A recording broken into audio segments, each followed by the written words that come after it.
అంటోళ్ళు కానీ మొన్నటి ఎన్నికలు ఏం రుజువు చేస్తాయి?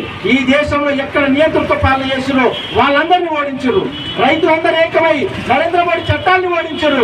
ఇలా కార్మికులు ఏకమైర్రు. ఖబర్దార్ నరేంద్ర మోడీ నీ దోస్తులారా, నరేంద్ర మోడీ దోస్తులారా, కార్మికులు ఐక్యమవుతున్నారు. ఖబర్దార్ నీ చట్టాలన్నింటినీ తిప్పికొడతారని చెప్పి అలా హెచ్చరిక చేయాల్సిన అవసరం. దేనికోసం?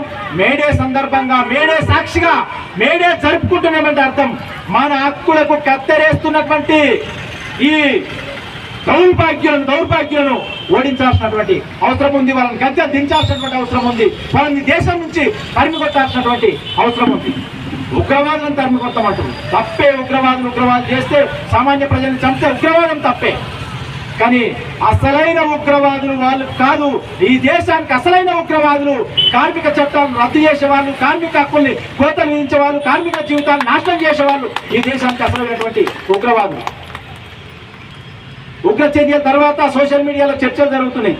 మన ప్రాంతానికి సంబంధించిన ఒక ప్రముఖ జర్నలిస్టు, రాష్ట్ర స్థాయి జర్నలిస్ట్ అయ్యాడు. ఆయన మీడియాలో ఒక పోస్ట్ పెట్టాడు ఉగ్రవాదం గురించి.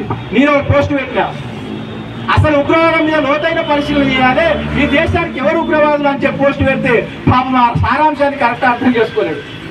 నేను పెట్టినటువంటి సారాంశము, ఈ దేశంలో అసలైన ఉగ్రవాదులు, ఉన్మాదం సృష్టిస్తున్న వాళ్ళు ఎవరో ఉన్మాదులు, హెచ్ఆర్టీ ఉన్మాదులు ఎవరు, వాళ్ళని బయటకు తీయాలంటే ఆయనకు అర్థం కాలేదు. ఆయన కోర్టు సపోర్ట్ చేస్తున్నారు అనుకున్నారు. ఇక అప్పుడు ఈ దేశంలో పిచ్చోళ్ళు, మేధావులు అని చెప్పుకుంటూ వెళ్ళిపోతున్నారు.